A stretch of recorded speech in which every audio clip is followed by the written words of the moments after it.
WWE has always had its share of future superstars hidden in plain sight as employees or extras years before their come up. From Daniel Bryan to Sasha, Charlotte, and Alexa Bliss at WrestleMania, it's always fun watching old footage and realizing current superstars were right under our noses. Here's 5 WWE extras you didn't know that made it big. Thomas Whitney Esquire. That was the legal counsel for Muhammad Hassan in 2005. And also, that was Tommaso Ciampa. Now, it's not known by many fans that he had a small run back in WWE from 2005 to 2007.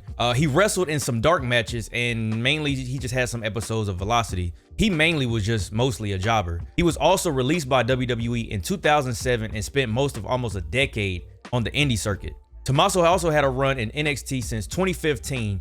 He teamed up with Johnny Gargano, and we know them together as DIY. After working together for a couple years, Ciampa turned heel and then he started working alone. He won the NXT championship and the rest is history, as they say. Now, Tommaso said he was only 20 at the time that he got this promo with The Undertaker, and he had only been in wrestling for a year or so. Now, to be chosen to have a promo with Taker that early, that's one evil blessing. Number 4, Hangman Adam Page as an EMT. Now, during Mark Henry's world record double tractor trailer pull, almost couldn't get that out, on SmackDown in 2013, Adam Page actually stood beside Cash Wheeler and they were both EMTs. That's crazy going back and looking at that. He spent some time in both Ring of Honor and New Japan before signing to AEW in 2019. 3 years prior, he joined the Bullet Club when he turned on his team of Colt Cabana, the Briscoes, and the Motor City Machine Guns during a 10-man tag team match. So how did he get his name Hangman? Well, in his best Undertaker Big Boss Man impression, this man literally hung Chris Sabin with a noose from inside the ring. After an internal feud, the Elite, which is a subsection of the Bullet Club,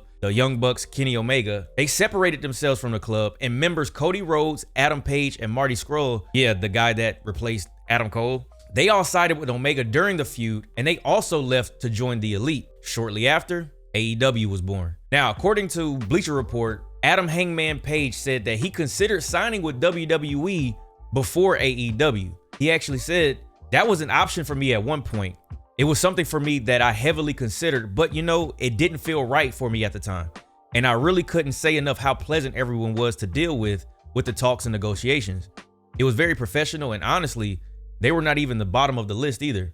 Now, I'm sure part of his decision to sign with AEW was so he could stay close to his former Bullet Club brethren, Cody Rhodes, the Elite. It's crazy to think how far he's come since that 2013 SmackDown episode, from barely having a line as an extra to a main eventer and a former AEW champion. Now, the next guy on the list you may have known about, but he's such a great heel, I have to include him in this list. And that is none other than the reigning and defending AEW World Champion MJF. He was the guy that got sunned by the ultimate heel Samoa Joe when he was NXT champ. Now, this happened during his entrance at NXT TakeOver Brooklyn 2, which, I'm gonna be honest, WWE fumbled, and I really wish he would have been WWE champ, Samoa Joe that is, at some point, but I digress. MJF has tried to deny that it's actually him in that video, but we know that it's actually him. And he also took a shot at that incident when he was in AEW. Now, it's also interesting that MJF sent in a submission to WWE's talent search. Do y'all remember Tough Enough? He actually had a decent promo. It was cool to see that he used his current slogan, "I'm better than you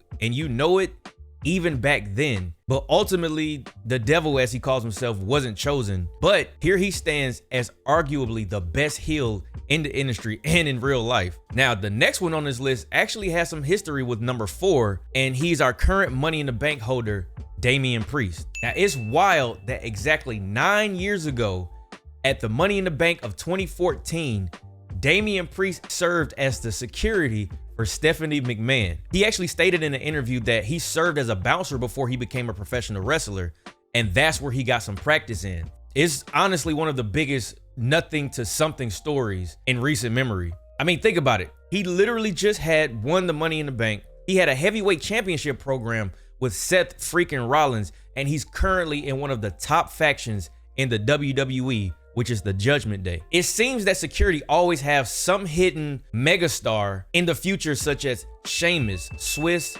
Gargano, and the number one guy on this list, and the people's choice,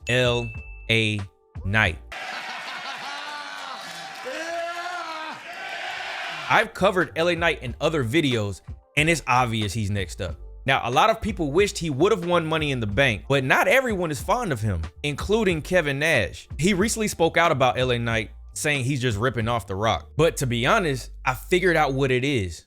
It's their voice. They just sound alike. Meet Sean Ricker. Does he have the heart? You make me a bad guy, I can be a real bad guy. You're getting compared to The Rock with his style of promos. Yeah, I hear a lot of that. You know, it's funny, when I did the Hero, it was a reality show back in 2013. The Rock hosted. There were some times where one of us would be talking without seeing who was on screen, and both people that were watching it with me and myself sometimes wouldn't know, because we have very similar tones and voice. And people think I'm putting that on. That's just my voice. I can't do anything about that. That's so true. Now that you say that, and there's gonna be people that are just listening to this, they're gonna be like, now I hear The Rock.